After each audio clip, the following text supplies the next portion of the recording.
வேதம் சொல்கிறது, நமக்கு ஒரு பாலகன் பிறந்தார், நமக்கு ஒரு குமாரன் கொடுக்கப்பட்டார், கர்த்தத்துவம் அவர் தோளின் மேல் இருக்கும், அவர் நாமம் அதிசயமானவர். உங்களுக்கு அதிசயமான காரியத்தை செய்வாரு.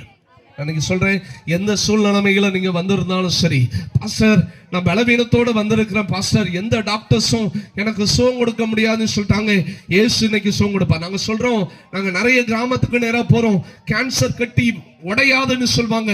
தொடையில ஒரு சகோதரனுக்கு நாங்க ஜெபிக்க போகும்போது இப்படி வீதியில படுக்க வச்சிருந்தாங்க, அந்த தெருவில் படுக்க வச்சிருந்தாங்க.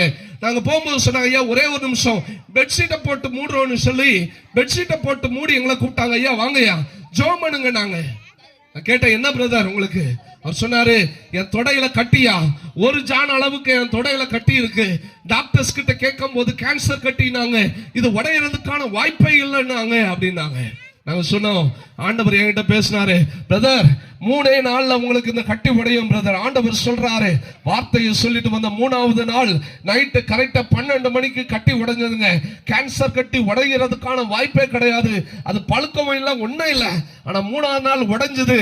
அதை போட்டோ எடுத்து எனக்கு அனுப்புனாங்க. அடுத்த நாள் அவங்க வீடியோ எடுத்து அனுப்பும் போது அவங்க சொன்னாங்க, ஐயா அந்த கேன்சர் கட்டி உடையும் போது, இந்த தொடையில உடையும் போது இதை பாக்கெட்டுக்குள்ள கையை விடுற மாதிரி ஒரு பாக்கெட்டுக்குள்ள கையை விடலாம், அவ்வளவு ஆழமா போச்சு அந்த கட்டி.